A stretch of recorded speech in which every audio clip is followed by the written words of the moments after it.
Welcome to Coaching 101. I'm not the coach, I'm quality control. My name's Grant Cohn. This is Coach Anthony Janna from Australia. And the way this show works is Anthony emails me a couple of days before the show and doesn't say really what we're going to talk about. He gives me a title, and it's intriguing. And I'm like you. I want to know where you're going to go with this one, Anthony. So today is Jimmy G, the Kimmy K of the NFL. I got to hear this one. But first, as we always do, we go through the big game that just happened, and Anthony shows you how it was won and lost. I love this part of the week. So let's do it, Anthony. Well, hi. Thanks, Grant. Thanks. How are you doing? Can't complain. How are you? I'm great, actually. No particular reason, just feeling great, But I heard you were causing some mischief on Twitter this week. Definitely not. I wouldn't do anything like that. That's not something that I would expect from Grant. Joe Staley took issue with my tweet about Frank Gore. And so now I'm trying to leverage that into getting Joe Staley to unretire. You want me to be nicer to Frank Gore, Joe, than unretire. Otherwise, I'm going to have to mention that he was one of the worst running backs in the league last year. But I won't say that. Well, the funny thing, I read your tweet and I read the 17 yards. And do you know what I honestly thought? Yeah. I didn't think it was a criticism. Because I'll tell you why. And then I went and had a look at his stats for the year, and he got like 650 odd yards. I mean, you can't complain about that, right? And he averaged 3.5 yards a carry. Now here's the thing. I don't see 17 yards as a fault. To me, that's a benefit. Do you know what I'd love his maximum yard to have been? What? 3.5. Do you know why? Because then as a coach, if he's averaging 3.5 and he's greatest... There's no outlier. There's no one outlier skewing the average. Then I know exactly where I stand, because if if I'm a 2nd and 2, well, I'm going to use him because 3.5 yards. I know he's going to get that. So to me, if somebody ran 50 yards, but then all the other ones were ones, well, that's terrible. So I remember when I was a kid, there was this running back. I forget what his name was, but he had this great quote. He said, if you need 1 yard, I'll give you 3. You need 5 yards, I'll give you 3. I always love that. I forget who that was. Anyway, that's Frank Gore. It's really true. And the thing is, I actually, Joe Staley will like this, I actually want Frank Gore back. I'd be more than happy for him to be back. And I'll tell you why. Why? He's on a vet minimum, right? Well, yeah. So he's cheaper than Coleman. He can block just as well. He can play. He played like 16 games. He'll play me all year. He's not going to get injured. True. Right? True. For what reason would you not bring Frank Gore? His leadership, he's gonna show the other guys how to run and not get injured. I can't see a single negative for bringing him in and getting rid of Coleman. That's the big proviso on that. So for me, I didn't see that. I didn't understand the criticism. I totally did not get it. And I think Joe Staley should be happy. I think the Niners should bring him in. All right. Hey, I'm not arguing. I mean, when you put it that way, I was thinking, they might sign an undrafted free agent for the same amount of money. But you could do both. You could sign an undrafted free agent and Gore and roll out the balls in training camp and see what happens. I mean, the guy might get hurt anyway. The rookie might get hurt, and it's good. It's true. You have a 49ers legend who's experienced, who has leadership, who's cheap and durable. It's a good point. And he wants to come to us. So anybody that wants to come to us who's high quality, the 49ers should really consider that person. And you swayed me. I changed my mind. I think the Niners should sign Frank Gore. Why not? What's the downside? You give him $900,000, tell him nothing's guaranteed. If you make the team at a training camp, great. He probably would make the team. And then probably by week 8, he'd probably be starting because the other guys can't stay healthy. Sure, sign him up. Well, the thing, again, it comes back to coaching, because for me, I would use him a specific way. and it would benefit the team. It's a phenomenal way to actually use Frank Gore. And it's this: if you run Mostert, you run Wilson, that's fine. What happens when it's a blowout? Don't you want don't you want Mostert off the field? Don't you want, that's a good point. Don't you want to stop running Debo because the game's over? So who am I bringing in? I'm bringing in Frank Gore. I know he can take care of himself. That's fine. Yeah. And because I'm already thinking as a head coach, I'm already thinking about the following week. Yes. Now look, I like that. That's another good point. I like that. Oh yeah. But you, Grant, you know who you're talking to here. It's not Kyle Shanahan. No, it's not going to happen. And look, and I'll give you a great example. In the NFC Championship game, right? Mostert ran for 220 yards, 4 touchdowns, right? Yeah. Say I was coaching. Instead of Kyle Shanahan, say I was coaching. Sure. Do you think he would have got 4 touchdowns for the game?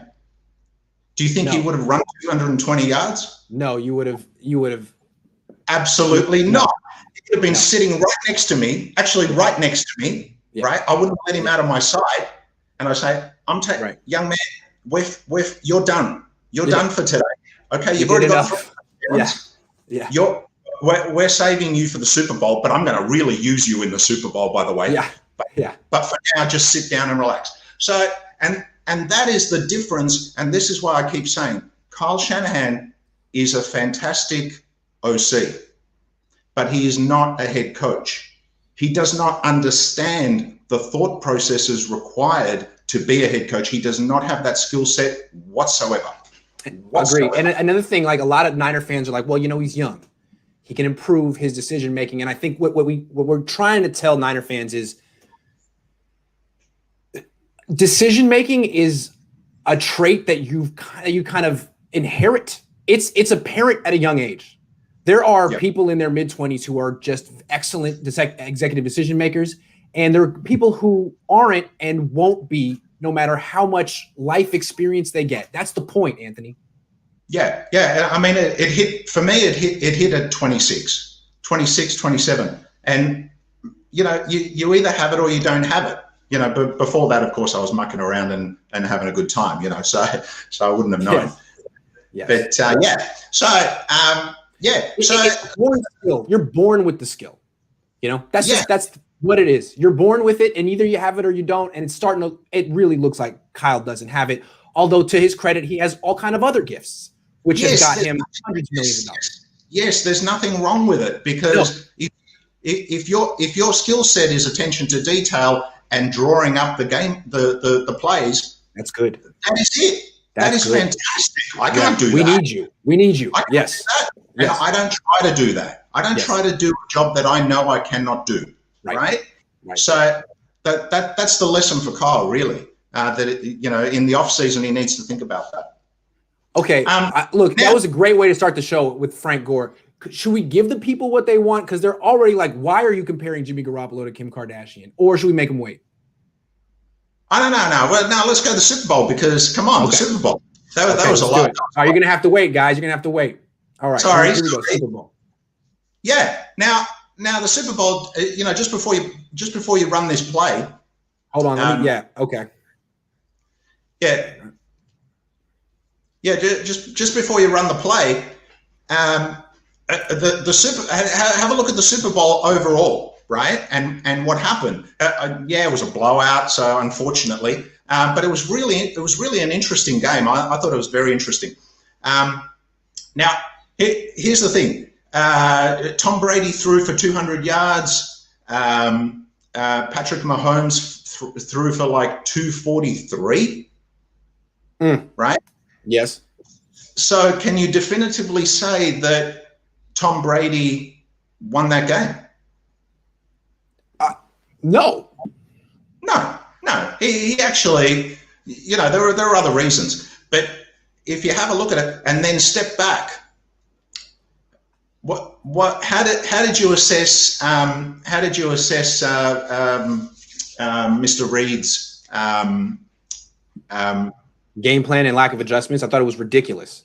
I mean, first of all, going into the game, you don't have your offensive line. and he made no special accommodation to protect his quarterback. He just did what he always did, which is 5-man protections, 5 men in the pattern, 1 guy in motion, and he allowed Tampa to just tee off. Yeah, and really, if you think about Tampa, their assistant coaches in particular, but their game plan, their whole setup, actually beat Kansas. Yes. Right? Yes. So what did we say last week? The coaching will determine this game. And in this case, the Bucs coaching was outstanding, especially their assistant coaching, their strategy. And of course, KC's was a disaster, right? Yes. Certainly. It's coaching.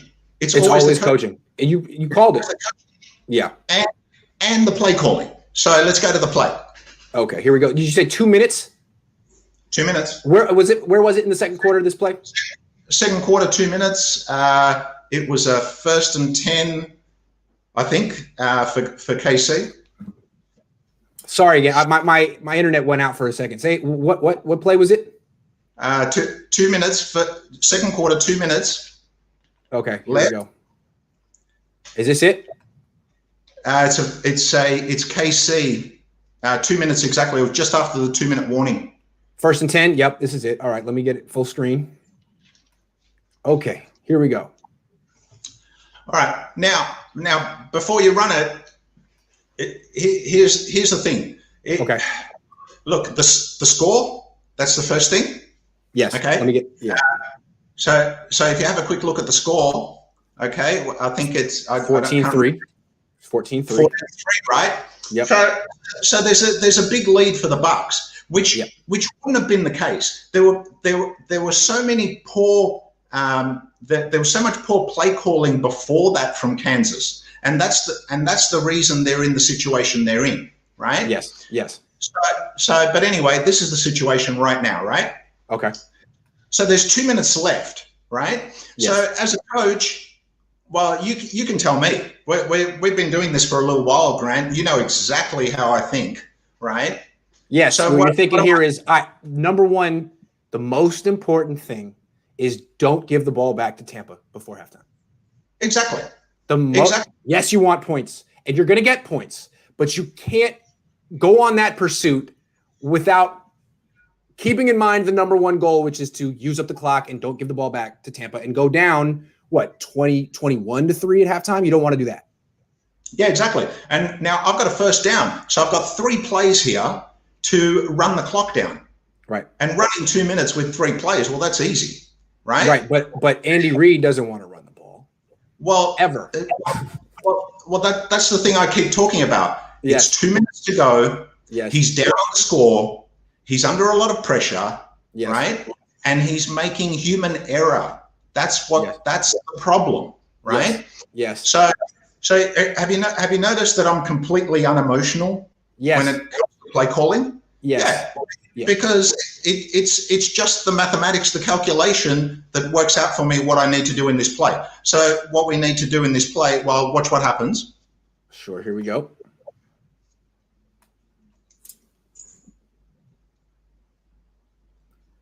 It's a pass. He dumps up. Nope, he holds on to it. There's pressure. He tries to make a play. Now he dumps it off. Yeah. Okay, and how much time off the clock? Nothing, right? Nothing. And this is the important bit. Remember we highlighted that play last week. He goes out of bounds. He goes out of bounds. Yes. Unreal. So what does that tell you? Again, no direction, clear direction from the head coach. No. That the head coach is really poor in his awareness of the situation. Yeah. So really, this had to be a run play for a start. You had to take 30, 40 seconds off the clock. That is absolute 100%. I don't want Brady getting the ball back. They're already 14-3, right? And we have to have a touchdown here. We need the 7 points. So I want to be moving the chains, right? Yes. And then we'll take a couple of shots into the end zone, but after we move the chains, because I'm gonna stop the clock. I'm gonna stop the clock a couple of times. That's right. I might get him to throw then. but not in this situation. And certainly my players are definitely going to know to not take it out of bounds. Just like Jimmy G, we showed him last week. And same thing here, right? Yes, absolutely. Yeah. Great point. Great point. Yeah. So next play straight after this. Okay, here we go. Now we got, Now, okay, here we go. See, now we're 152, yeah? We've taken nothing off the clock. That's disgraceful. Yeah. That's disgraceful, okay? Yeah. Okay, so KC's coaching was absolutely atrocious in this game, and that's the reason they're losing 14. I would have done things completely differently in the first half, and KC would not be down 14-3. It took 8 seconds off the clock. 8 seconds. Yeah. Shameful. Terrible. Yeah. And lost a yard in the process. They lost a yard in the process. Yeah, and KC's coaching, this score would not be the score. No. If they actually coached the first half properly. This score would totally not be the score. It would be like a fairly even score. Yes. 10-10 or whatever. Okay? Yes. So anyway, but that's the situation. Okay, so what happens here? Have a look. Another pass. Yeah. Okay. And have a look. Throws the ball.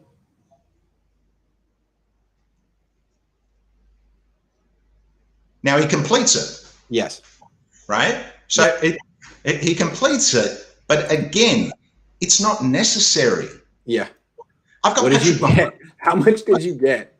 You got I've got Patrick Mahomes. He can run the ball for me. If I don't want to hand it off, he can actually keep it and run it. So I don't need to put the ball up in the air in this situation, because what happens if you get picked off? That's a disaster. You're already down 14-3. You need the 7 points. You need to get to 10-14, which is fine because KC, we've got the ball first in the third quarter. So it's no big deal. It's totally manageable.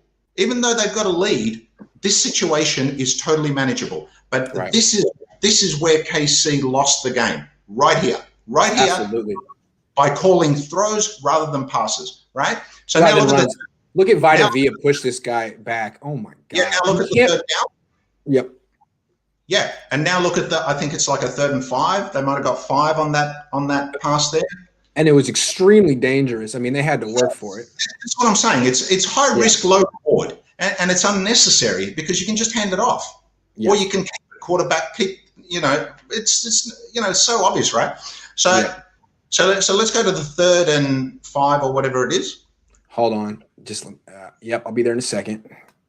So the very next play. Yeah, I know. Just a sec. That's okay. It's 3rd and. So can you see that KC 3rd and 6 actually blew the game in this moment? They lost it. There was no coming back.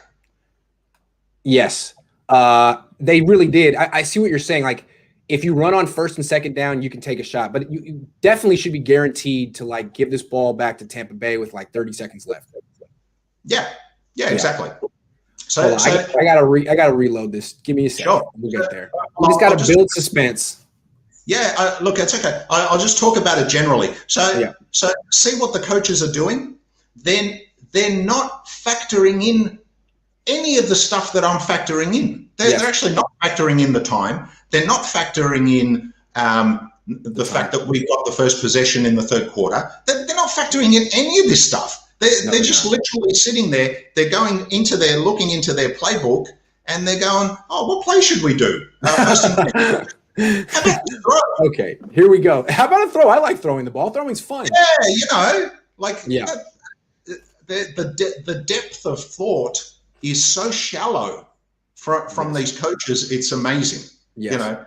And it's amazing they get paid what they get paid. That totally freaks me out. So now they have to throw. Yeah, exactly. But you didn't need to be in this position. And look what happened. Yeah. Look what happened when you step back. Look what happens when you step back to throw. Yeah. Right? Yeah. So so imagine now you if he stop actually, the clock again. Now you stop the clock again. See, I would have rather he went down there. Yep. To be honest, because then he runs the clock at least. Yeah. Right. Yeah. And then I might even go for it on 4th down, which sounds crazy, but I'm going to run the clock. Yeah. Yes. So I mean, I've always got to work out the clock. So it depends on what the clock was at that point, right? Right. Okay. So these were the 3 plays where Kansas basically lost the game. Okay. Yes. So let's have a quick look. Go. Now they've given the ball back to Brady with, I think, 1 minute and 4 left. Yes. And timeouts. Yes. Now, did you forget what happened in against Green Bay? I mean, it was only 2 weeks ago. Yeah. Did you already forget that? Yeah. I mean, are you crazy? Yeah. And the thing is, Brady in that one only had 28 seconds, and he got the touchdown. So this time you've given him 1 minute 4. That's very generous of you, KC. It certainly is. Yes. Yeah. So let's go 30 seconds, right? So 30 seconds. This is 55. This is the first play of the drive. Let me get to that. To the 30 this is Brady with 30 seconds left. All right, just a second. This is 55, but here he is. Which play do you want? The 3rd and 2, or what do you want? It was where he takes he makes the deep throw and it gets a penalty. Got it. 24. Got it. That's the one. Now this is also very important because yes, I'm talking about controlling the game on offense, but also last week I showed you the way that I control the game on defense. Yes. Right? Yes. Now here's the thing. Look at the situation. There's only 30 seconds left for Brady. Yep. Right? Now again, as a the clock is running. The clock is running. Yes. So think about it this way. I put myself in Tom Brady's shoes, and I go, okay, he's only got 30 seconds left, and by the time he actually throws the ball, he's down to 23 seconds, I think it was. By the time he actually releases the ball in this play. Now here's the thing. I put myself in his shoes, and I go, well, what does Tom Brady want to do here? Look at the field position. Look at where he is. Yeah. He's nowhere near field goal range. He's nowhere near touchdown range. He's down to 30 seconds. I know exactly what he wants to do.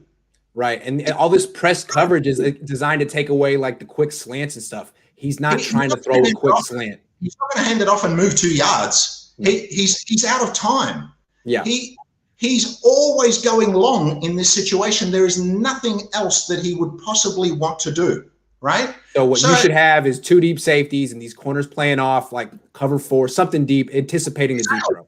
Exactly. Now have a look at the actual throw and look at what happens. Now, again, remember last week I talked about I don't want my defenders with their backs to the quarterback. Yeah. Not in a situation like this when you know they're going deep because the game situation and clock dictates it. Because of the clock. The clock tells me that he's going to do this. And look, because the defender's behind him, I want my defenders coming the other way. I want to let them take the short yardage if they want it. So if the receiver wants to turn around and run back the other way and take the easy reception, that's fine. I let him do that because I don't tackle him in bounds and boom. Yeah.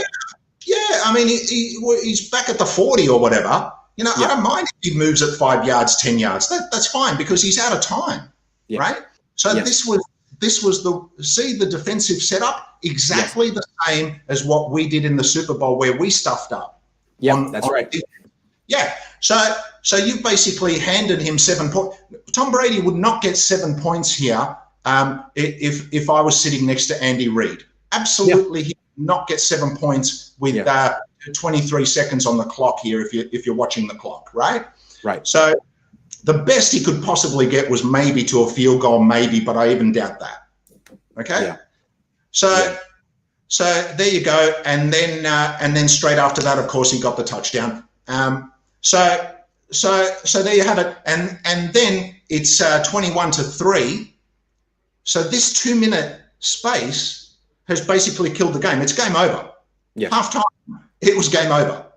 but it wasn't game over because of the players. There was nothing that Tom Brady was doing which was extraordinary. There was nothing that Patrick Mahomes was doing that was particularly bad. Right? It was the coaching. You see? It's the coaching. And, every time when we do this, it's like the coaching at the end of a half or the end of the game. They can't manage the clock. We talked about this, and it's especially because that's when the highest pressure is on these guys. And that's when their human error comes into it. Right. Yeah. So hopefully that sort of explains. Hey, wonderful. I like that. That was terrific. Thank you. But bottom line, it's coaching. And I'll give you an overview. Game management specifically. Game clock management. Yeah, clock management. Yeah. That's one side of it. But if you know defense, but if you notice, Grant, I do everything. That's right. On defense, it wasn't just clock management. That's anticipating what the offense. But again, it's understanding what the offense is going to do based on the clock. He's going deep. He has 30 seconds. What are you thinking? Exactly. But not only that. Let me give you an overview of this game. Right. Look, I started watching this game. Right. And I was kind of rooting for the Bucs. I mean, we're all sick of Tom Brady, but. But the Bucs haven't won, for years or whatever, and Kansas just won last year.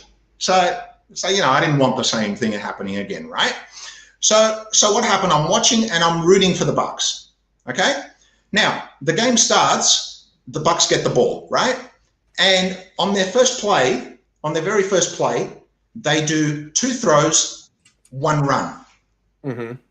Okay. What do I like to do, Grant, early in a game? What do I like to do? Tell me. I don't know. I like to establish the run. You have to establish the run early in the game. That's how you get points. Yep. You don't get points by throwing the ball early. I guarantee it. Right now, I'll give you a quick example here. Right. So the Bucs had the first play, right, and they were 3 and out. Yep. Why? Because they threw the ball. Yeah. Right? 2 throws, 1 run. Okay? Yep. Then the Chiefs got the ball. Now imagine if I was coaching the Chiefs, right? Do you know what? They would have ran the ball in the Super Bowl. Wow. What a concept. They never they never got to that section of the play sheet. Well, check this out. So the Bucs, and I was disappointed, right? And the Bucs, they ran it. They threw it twice. They ran it once. They were 3 and out. See you later. No points, right? And then Kansas comes into it. And what did they do? 6 throws and 1 run. Yes. Right? Yes. And they were just lucky. They moved a little bit because a couple of the dropbacks that Mahomes did, he actually didn't have anyone open, so he had to run. And so on a couple, and that's why they moved a few yards. But again, they got no score, right? Then the Bucs come back on, right? Hang on, my lighting's not good here. So the Bucs come back on, right? And what do?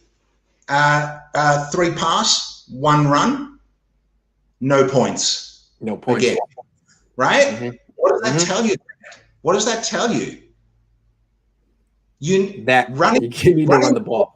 Early in a game, I know. I've watched a lot of football, 40 years of football. Running the ball early is key.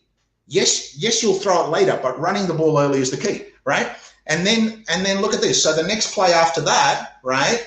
You've got you've got Kansas, and all of a sudden they've changed it up. They did like what is that? Two throws, 6 runs. Mm-hmm. And they got 3 points. Yep. Right? And then Brady, when they came out in the third quarter, what'd they do? They ran the ball. And then Brady, straight after that, did 1 and 5. Yep. And got 7 points. That's right. So what happened when they changed from throwing the ball to running the ball early? Right. Everything changed. They started getting points. Right. Yeah. And here's what I'm saying. If I was sitting next to Andy Reid, and the Bucs went out there on the first drive and lost the ball, right?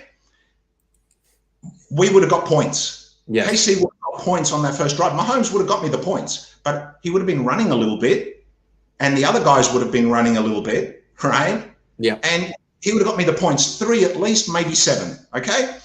And then Brady comes back out again, and he's throwing again, and again they got no points, right? And then I'm coming back out again with KC. Guess what? I'm getting points again. All of a sudden, KC's winning 10-0 on the first 2 drives, right? Yep. And I'll give you an example. If I'm leading in a game, you're not coming back. Yep. There's no coming back. Yeah. Because it's sort of like you like chess, Grant, right? If you ever played my dad in chess, for example, and you lose a bishop early or something like that, you may as well give up. There's God forbid you lose a queen early. It's over. It's over. There's no coming back. Yeah. So for the Bucks to have the first 2 drives with no points, you're finished. You're finished right there and then, because I'm not giving you the opportunity to throw a touchdown with 30 seconds to go. You're not even getting that, Tom Brady. You see? And that's the difference. And coaching is it is the most important thing in football. No doubt. I 100%. It's in the NFL, especially. In the NFL, especially, where the talent is so close. Yeah. I mean, it's actually in every sport. It's in every sport. We've got the Grand Slam tennis playing here in Melbourne at the moment. Yeah. You guys would have noticed that, right? And funny, Venus Williams said a funny thing. She wins her first game, and the interviewer sort of said, Venus, you're 40 years old. Shouldn't you not be playing anymore? You know, really put her on the spot, right? And I thought, and she responded in some way or another, but I would have responded with, well, Tom Brady's 43. He's just won the Super Bowl. So can you get off my back? Anthony, I got to bring you back on topic here. Yeah. We're half hour in, and we need to talk about Kim Kardashian. We got to talk about Kim Kardashian before we lose people. Okay, let's finish off on Jimmy, right? Yeah. Now I thought we gave a fantastic analysis on Jimmy Garoppolo. I thought it was superb. And we had to do it over 2 weeks. We talked about the expense of him, and we talked about the deficiencies, right? Yes. And then one commentator the other day, can I say his name or not? One commentator the other day, the one that I said rated him number 20 in the league, right? Actually re-rated him the other day 11. Oh wow! Obviously, he didn't see our show, because where are the offers? Yeah, where are the offers? Yeah, the 11. Where are the draft picks? Where are the 16 draft picks that we're going to get for him if he's that good? So the thing is, he's not. And a great thought process is this, right? The NFC Championship game, the one that just played, right, with Tom Brady. Now, imagine if Kyle Shanahan was coaching Tom Brady, right? Mm-hmm.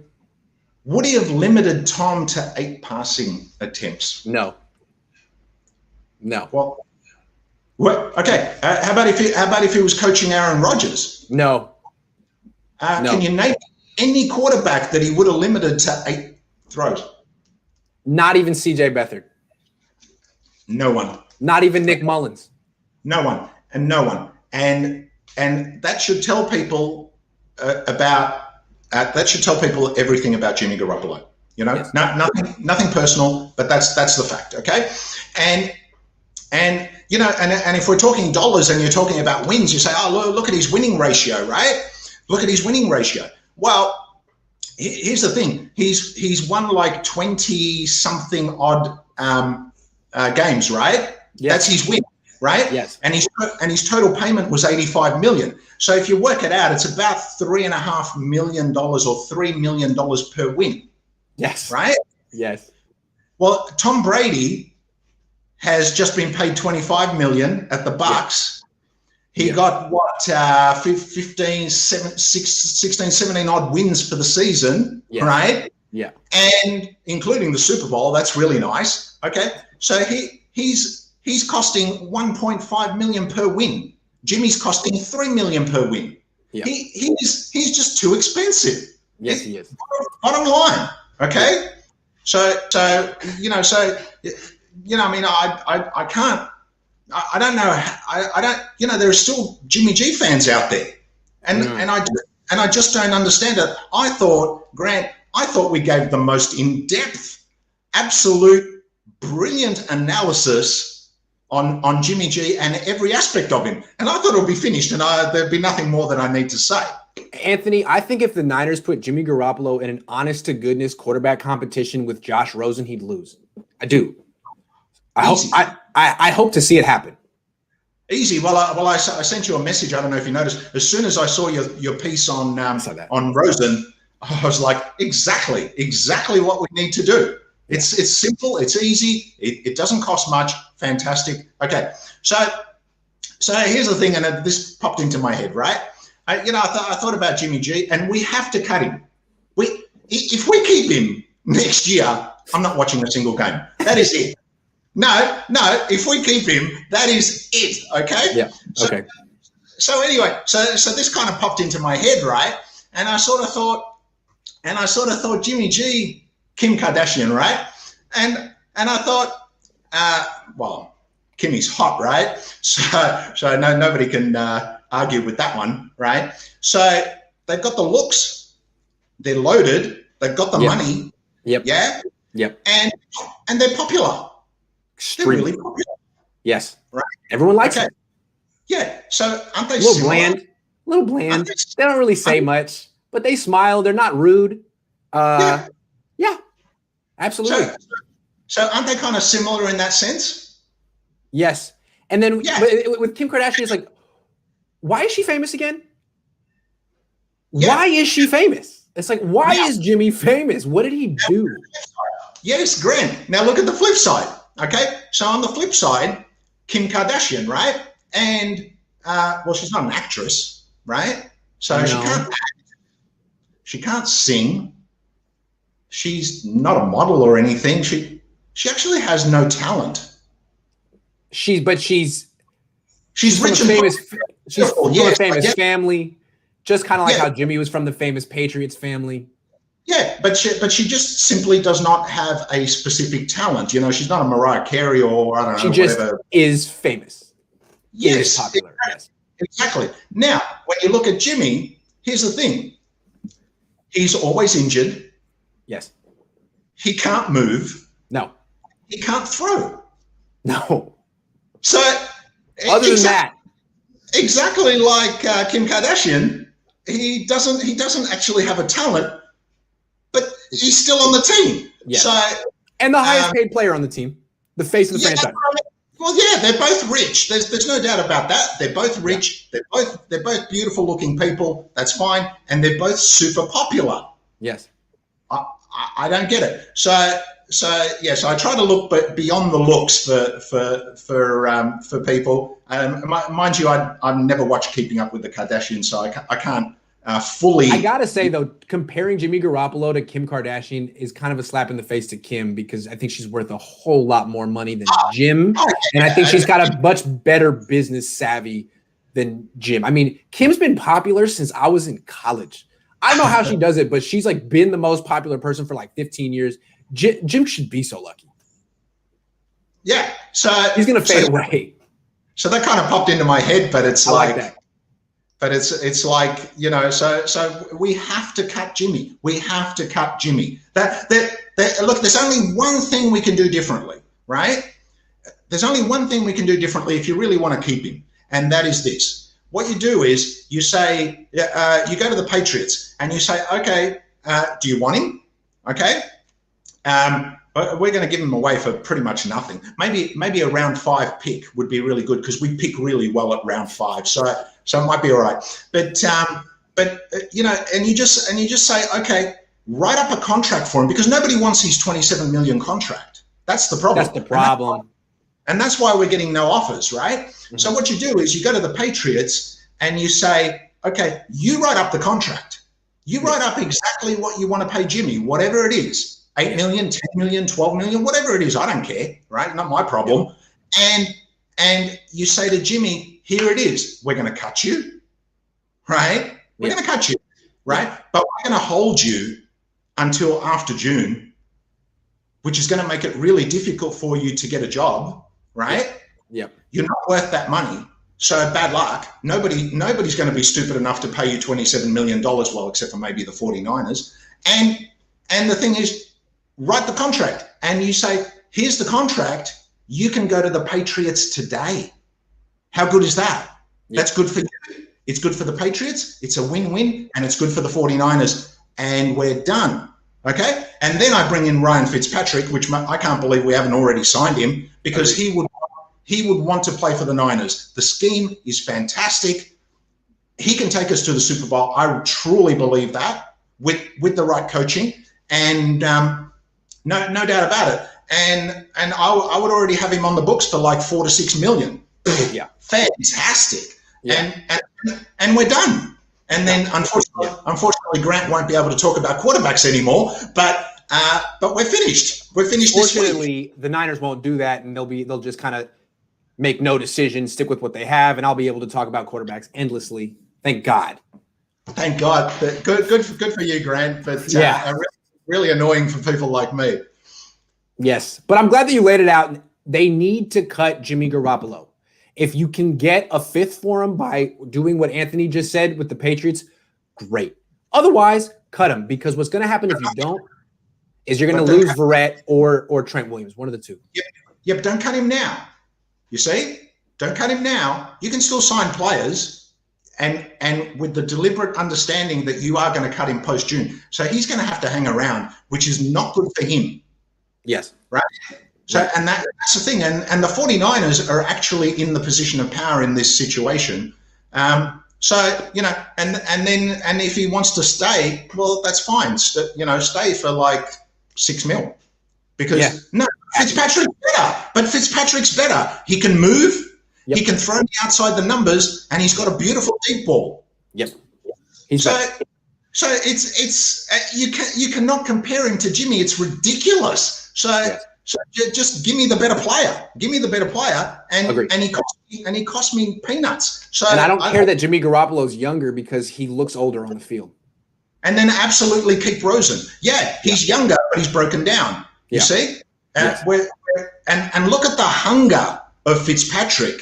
He wants to play. Yes. He wants to play above a 21-year-old or however old Tua is. You know, he wants to play. Does Jimmy want to play? He was so upset when Jimmy. If I was Jimmy, I would honestly retire. I would honestly retire. Why? Well, you've already got what, $100 million bucks. Yep. You've already got well, whatever. But I'm assuming he's made some kind of decent investments. He must be up to about 100 mil, right? Sure. And the thing is, you're 100 mil, right? And what I would do in his situation, why bother getting hit, right? Why? Unless somebody's dumb enough to give you 27 million a year, in which case, why not, right? But because I'll just get hurt and I'll get the money one way or another. Yeah, but on a $6 million contract, why bother? And the thing is, if you've got, I'm just keeping the mathematics simple, but if you've got $100 million in the bank, right? And the thing is, just go and find a really smart financial advisor, right? Yeah. Yes. And I would even do it for him for a small fee. But you can honestly, you can make 30 to 50% easy. 30% easy. Well, there's $30 million a year. That's more than you'd be paid for throwing the ball around. So you can just sit on the beach and relax. So Jimmy, I don't know, go back to Chicago, maybe open up a pizza shop or something, whatever. Retire, relax. Why bother? You're 29, you're good looking. You have $85 million in the bank, or $100 million. Why get cut? Go to another team and play, be a backup for like $10 million. Why do that? Unless you really desire playing. Right? Doesn't look like it. I've never seen that from him. I don't see that from him. No, I don't. I don't see that. He's more worried about not getting hurt. So if that's what you're doing, well, there's no point in being there. And honestly, Ryan Fitzpatrick is the man. Forget Andy Dalton. Ryan Fitzpatrick is the man. Trust me on this. And you know me, Grant. You know, all my messages since February, if you can pluck out one where I've been wrong. Oh, it's never happened. And look, here's the thing. Also, when you compare Dalton to Fitzpatrick, I would think that Fitzpatrick would be cheaper because he's older. Yeah. I think you could get him on a 1-year deal. I love it. And he'll come because he'll want that option. He's gonna want to hand it off to Mostert. He's gonna want to give it to Debo. He's gonna want to be there. He's gonna want to throw to George Kittle. Yes, because it's not the money. It's not the money. It's not always about the money. So he wants to play. Gonna be there. Rosen has so much potential, more potential than possibly anyone in the draft. So forget the draft. Yes. Right. Yes. Forget that. Like even that 12th pick. No. I think, yeah, and I think I saw a mock draft that had JC Horn at about 28 or 30 or something. Fantastic. Trade down. I'll have him because I need somebody to play DK. Yeah. Mm-hmm. And you know, and I'll pick an O-line. There's quite a few O-line players throughout the draft, right? So I'll trade down the 12. But see, the 49ers, they're not very bright.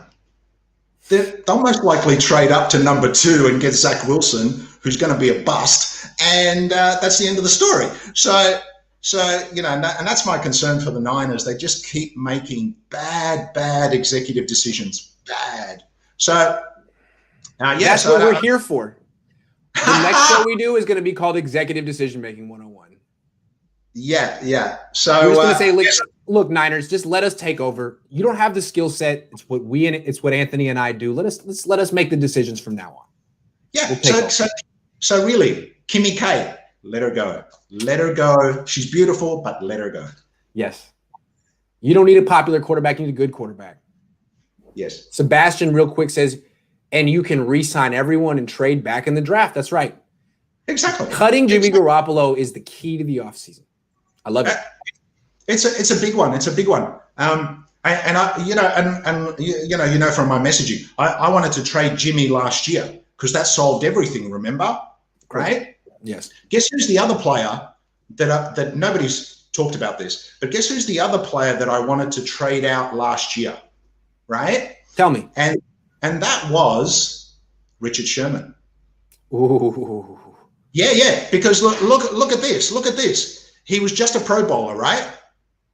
Yes. He was a Pro Bowler corner, right? Yes. There are teams out there that would have wanted him, right? Yes. For that 1 year, right? Yes. And we might have got a 2nd round pick, maybe. I mean, he's a Pro Bowler.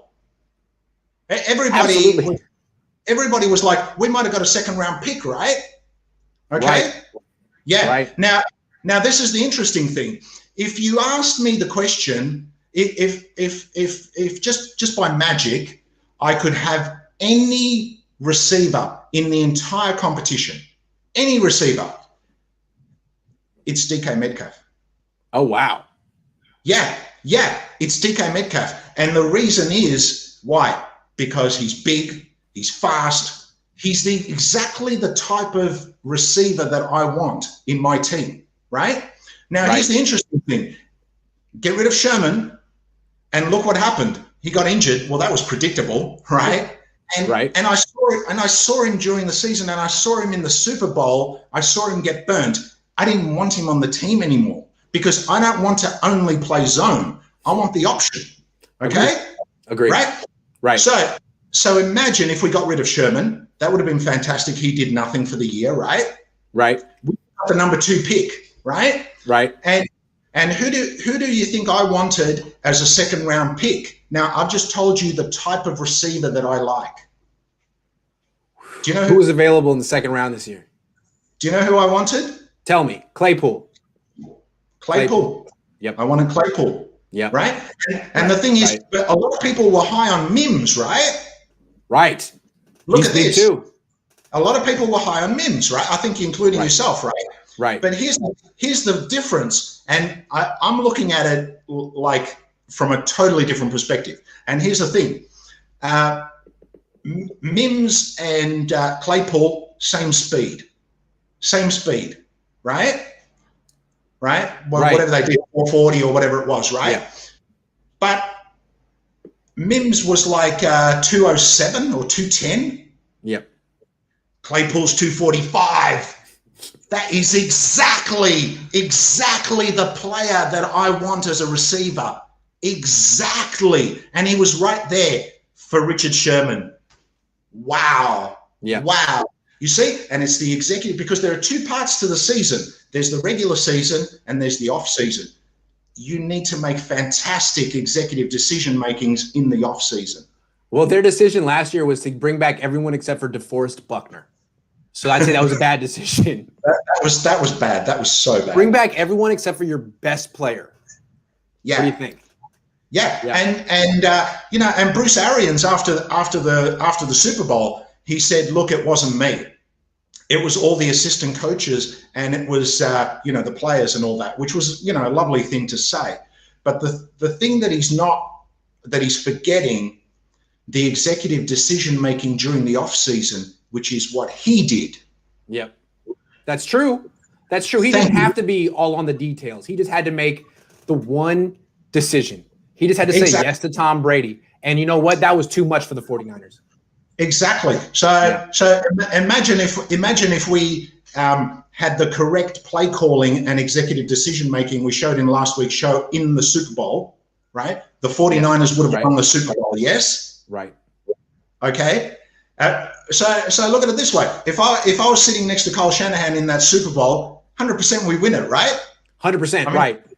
I showed you last week. It was simple, right? Right. And then imagine during the off season, if I'm hanging out with Kyle in the meetings, deciding who to get, who to keep, who to let go, all that sort of stuff, right? Right. We win the Super Bowl again this year. We're back to back. Back to back. How easy is that? I know. How easy is that? Back to back. And now we've got 7 rings. I mean, oh my God. In America, there's a thing called a conservator. Like Britney Spears has a conservator, her dad. She's not allowed to make any decisions. Kyle Shanahan needs a football conservator, and it can be us. Just you draw out your plays, express your creativity. You don't get to make any decisions, none. That's what you and I are there for.